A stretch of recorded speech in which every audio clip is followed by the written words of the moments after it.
आचार्य सुखदेव कहते हैं, परीक्षित एक बार की बात है, एक बहुत बड़े राजा हुए जिनका नाम सत्यव्रत है। क्या नाम भाइयों बहनों? सत्यव्रत। सत्यव्रत कौन है? जिसने अपने जीवन में सत्य की प्रतिज्ञा ली। राजा सत्यव्रत ने अपने घर से निकल करके योग साधना आरंभ करी। कृतमाला नदी में जाकर के स्नान किया और स्नान के बाद तर्पण करने लग गए। जैसे नदिया का पानी अंजलि में भरा और तर्पयामी कर रहे थे, तभी उनके हाथ में एक मछली आ गई और मछली के मुंह से आवाज सुनाई पड़ा, बचाओ बचाओ, मेरी रक्षा करो, यहां बड़े जानवरों से हमें बड़ी खतरा है, बहुत खतरा है। राजा के मन में दया आ गई। राजा ने उस मछली को अपने कमंडल में डाल लिया और कुटिया में ले आए। थोड़ी देर में ही उस मछली के देह का इतना विस्तार हो गया कि वो उनके कमंडल से बाहर निकलने लग गई। तो राजा ने अपनी कुटिया में एक मटका रखा हुआ था जिसमें पानी पीने के लिए रखते थे, उस मटके में डाल दिया। थोड़ी देर में उस मछली का आकार और बढ़ गया, मटके में नहीं आ रही थी, तो मटके से निकाल करके तालाब में डाल दिया और बड़ी हो गई, विराट। तो तालाब से निकलवाया लोगों की सहायता से। जब समुद्र में डलवाने चले तो मछली ने कहा, यहां भी मुझे मत डालो, मुझे बहुत खतरा है। तब राजा ने स्तुति प्रारंभ कर दी, महाराज आप कौन हैं, हमें क्यों भयभीत और मोहित कर रहे हैं?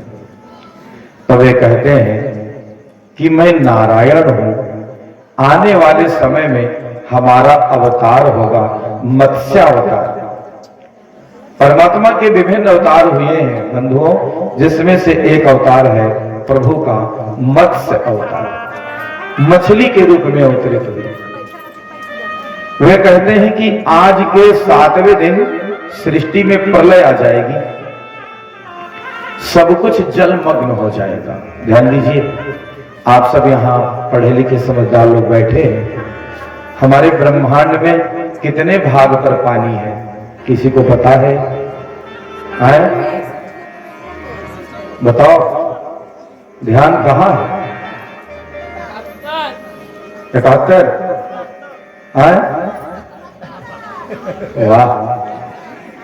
एक जन का लड़का हाई स्कूल में पढ़त रहा, बियाह वाले आए हाई स्कूल में, तो कहे 9 नवैया, तो लड़का कहे 4 से 56। तो उनके बाप कहे वाह बेटा।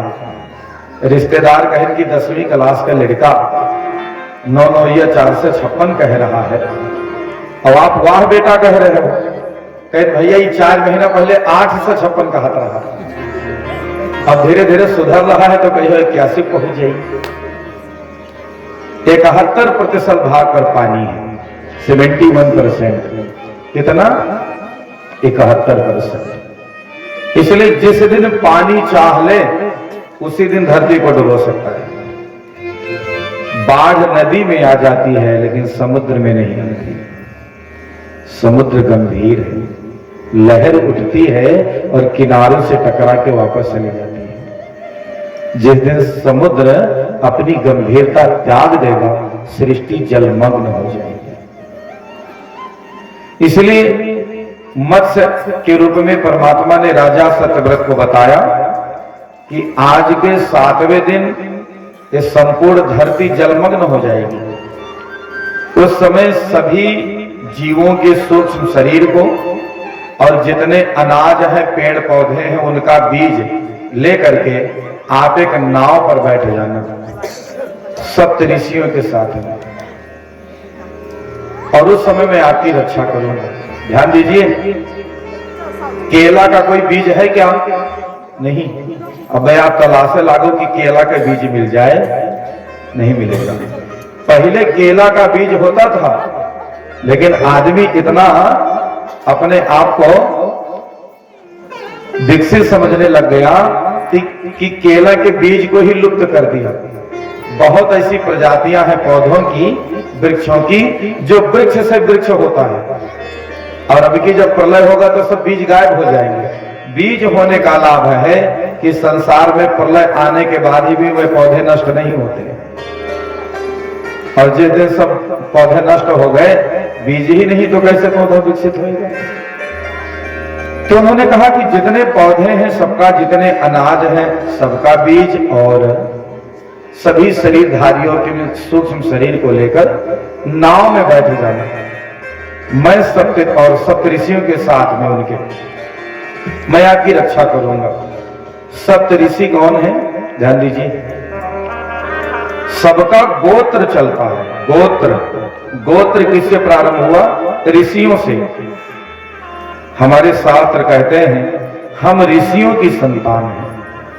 हमारे आपके पूर्वज कौन है? ऋषि।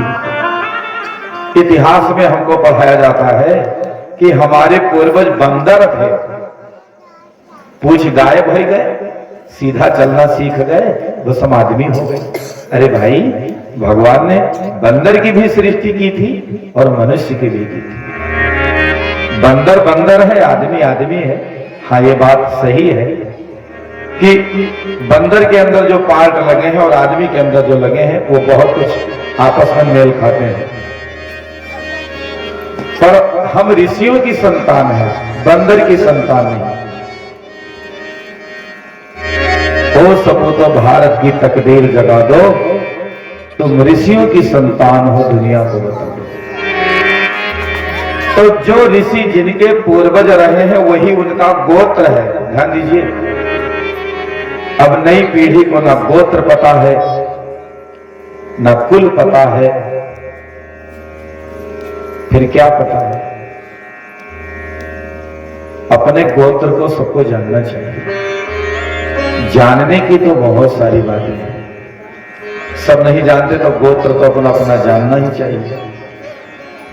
अब किसी नए आदमी से पूछो कि भैया आपका गोत्र, कहने हमारे पिताजी जाने, भैया हम गोत्र वोत्र नहीं जाने। लो, सब पिताजी जी नहीं है, कुछ आपको भी जानना पड़ेगा। तो जनियो तो पहनते नहीं, गोत्र जानना तो बहुत दूर की बात। तो सप्तऋषि कौन है? सप्तऋषि है कश्यप, अत्रि, भरद्वाज, विश्वामित्र, गौतम, जमदग्नि और वशिष्ठ। भगवान मत्स्य के बताने के अनुसार 7वें दिन प्रलय आया और राजा सत्यव्रत संपूर्ण सामग्री लेकर के नाव में बैठ गए। अंधेरा हो गया, सूर्य भी अस्त हो गया। ध्यान दीजिए कि संपूर्ण विश्व में जल ही जल है। नाव पर राजा 7 ऋषियों के साथ बैठे हैं, उजाला भी नहीं। नाव कहां जाए? ऊपर से आंधी तूफान आ गया। तब नारायण मत्स्य के रूप में आए हैं, और कोई ऐसी मछली नहीं जो आजकल की होती है, विराट रूप में, जिनके सींग भी बहुत बड़ी है। तब बासुकी नाग के सहारे उस नाव को मत्स्य भगवान के सींग में बांध दिया। बासुकी नाग 2 बार रस्सी बने, एक बार समुद्र मंथन के समय और एक बार जब मत्स्य भगवान ने सृष्टि के बीज को बचाया था। आंधी तूफान चला है और मत्स्य भगवान उस नाव की रक्षा करते समुद्र में कह रहे थे। और ध्यान दीजिए, तब राजा सत्यव्रत ने जो प्रश्न किया है, मत्स्य भगवान ने उत्तर दिया है, और उसी को कहते हैं मत्स्य पुराण। कौन पुराण भाइयों बहनों? 18 पुराणों में एक पुराण है मत्स्य पुराण। मत्स्य रूप में भगवान ने जो राजा सत्यव्रत को आत्म तत्व का उपदेश दिया है, उसी की चर्चा मत्स्य पुराण में। जब तक प्रलय का समुद्र लहराता रहा, मत्स्य भगवान ने सृष्टि के बीज को, सप्तऋषियों को, राजा सत्यव्रत को बचाए रखा। और पुनः जब सृष्टि निर्माण होना आरंभ हुआ, होने की बारी आई, तो ब्रह्मा ब्रह्मा जी को एक बार नींद आ गई थी। हयग्रीव नामक दैत्य ब्रह्मा जी के हाथ से वेद छीन ले गया था। भगवान ने हयग्रीव दैत्य का वध किया और ब्रह्मा जी को वेद पुनः वापस किया। राजा परीक्षित ने प्रश्न किया, गुरुदेव मनवंतराणि सर्वाणि प्रयोक्तानुसृतानि मे वीर्यानंत वीरस्य हरेश तत्र कृतानि च।